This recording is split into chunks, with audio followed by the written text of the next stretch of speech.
Students, आज आप इस वीडियो में पढ़ेंगे कुछ पॉलिटिकल सिंबल्स को। ठीक है, जनरली क्या होता था 17th और 18th सेंचुरी में, जब हमारा फ्रेंच रिवॉल्यूशन हो रहा था, जब मोनार्की वहाँ इस्टेब्लिश थी, तो लोगों को पढ़ने के राइट्स नहीं थे। ठीक है, जनरली जो थर्ड स्टेट से बिलोंग करते थे, तो वहाँ पे बहुत सारी प्रॉब्लम्स थी, जिसकी वजह से बहुत सारे लोग जो थे अनपढ़ थे, वो पढ़ लिख नहीं पाते थे। ठीक है, तो जनरली एक आइडिया जिसकी वजह से वो लोग उस चीज़ को फॉलो करें, तो वो क्या था, सिंबल्स। ठीक है, सिंबल्स को देखकर वो पहचानते थे कि अच्छा यहाँ पे बात क्या हो रही है। ठीक है, तो उन्हीं सिंबल्स को हम देखेंगे जो कि मोस्ट इम्पॉर्टेंट रहे हैं फ्रेंच रिवॉल्यूशन के टाइम में। ठीक है, The majority of men and women in the 18th century could not read or write, so images and symbols were frequently used instead of printing words to communicate important ideas. मैंने बताया आपको कि 18th century में जो majority थी वो generally पढ़ लिख नहीं पाती थी, इसीलिए इमेजेस या सिंबल्स का बहुत ज़्यादा यूज़ किया जाता था इंस्टेड ऑफ लेटर्स। ठीक है, इंस्टेड ऑफ वर्ड्स, कि वर्ड्स तो लोग जब पढ़ना ही नहीं आता तो पढ़ नहीं पाएंगे ना, इसीलिए the painting by Le Barbier uses many such symbols to convey the content of the declaration of rights. Let us try to read these symbols. ये जो आप सिंबल्स देख रहे हैं, इसकी पेंटिंग जो है, इनको बनाया है ली बार्बियर ने। ठीक है, तो जनरली आप देखेंगे कि किस तरह से वो अपनी राइट्स की घोषणा कर रहे हैं इनके थ्रू। ठीक है, आइए पढ़ते हैं इन सिंबल्स को। So the first symbol is the broken chain.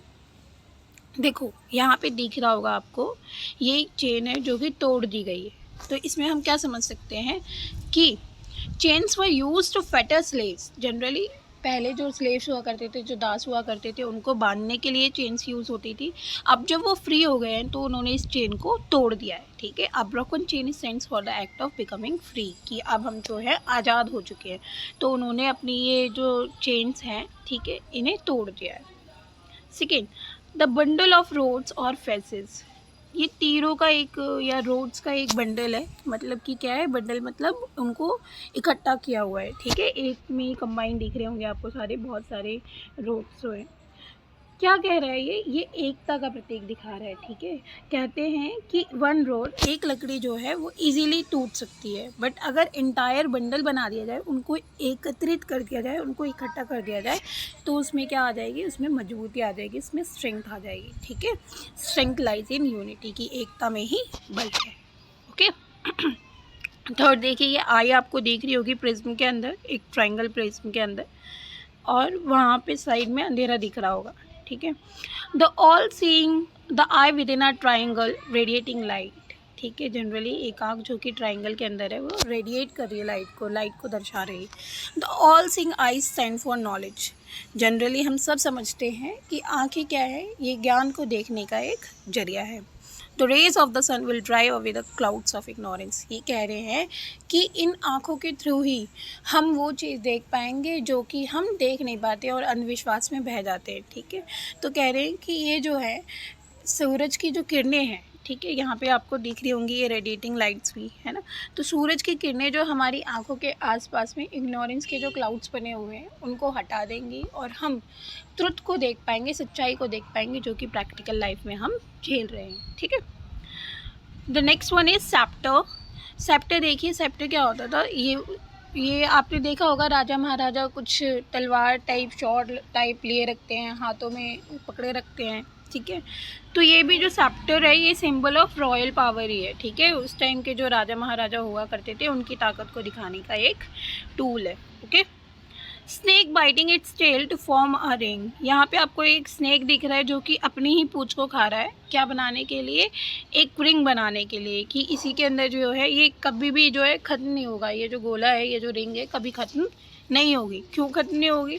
क्योंकि सांप जो है गोला बनाने के लिए अपनी पूंछ को खाता जाएगा। ठीक है, symbol of eternity, or ring has neither beginning और नॉर एंड। ठीक है, कि ये इटर्निटी का सिंबल है जो कभी भी ख़त्म नहीं होने वाला है। ठीक है, एक रिंग जो कि शो कर रही है कि जिसकी ना तो शुरुआत है और ना ही एंड है।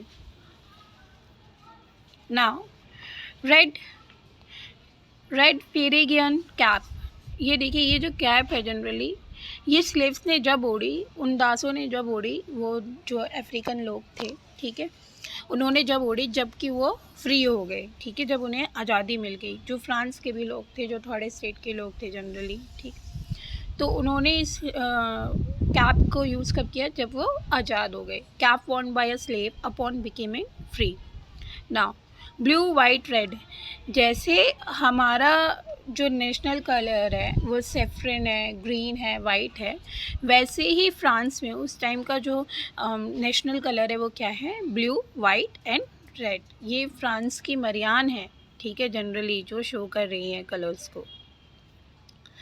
द विंग्ड वूमेन, ये जनरली पर्सोनिफिकेशन दिखाया है, मतलब कि दिखाया गया है औरतों को भी जो है उस टाइम में अधिकार मिले और जिसकी वजह से उन्होंने महसूस करा कि उन्हें पंख मिल गए हैं, ठीक है।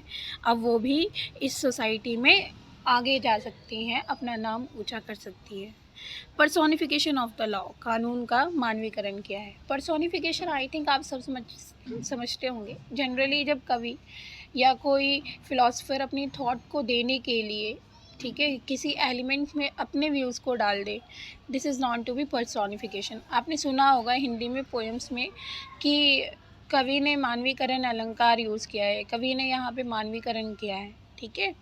तो जब मानव अपने थॉट्स को डाल दे नेचुरल चीज़ों में, एलिमेंट्स में, तो वो क्या कहलाता है, personification. The law tablet, the law is the same for all and the all are equal before it. Constitution जो बना, ठीक है, उसमें ये जो बुक रखी गई जिसका नाम था लॉ टैबलेट, उसमें लिखा गया कि कानून जो है वो सभी के लिए समान है, सभी के लिए सेम है और सभी जो है उसके सामने इक्वल कहलाएंगे, ठीक है। ये नहीं होगा कि फर्स्ट स्टेट, सेकंड स्टेट और थर्ड स्टेट में से फर्स्ट स्टेट जो है वो उनको अलग राइट्स मिलेंगे, सेकंड स्टेट्स को अलग राइट मिलेंगे, थर्ड स्टेट को कोई राइट ही नहीं मिलेंगे, नहीं, बल्कि राइट्स जो हैं सबको बराबर मिलेंगे और सभी अब से इक्वल हैं। ओके, आई होप कि ये जो सिंबल्स है ये आपको समझ में आए होंगे, ये आपने याद करने हैं, क्योंकि एग्ज़ाम में कोई भी एक सिंबल आ जाता है एंड देन वो आपसे उसका कॉन्सेप्ट पूछता है कि ये है क्या, ठीक है।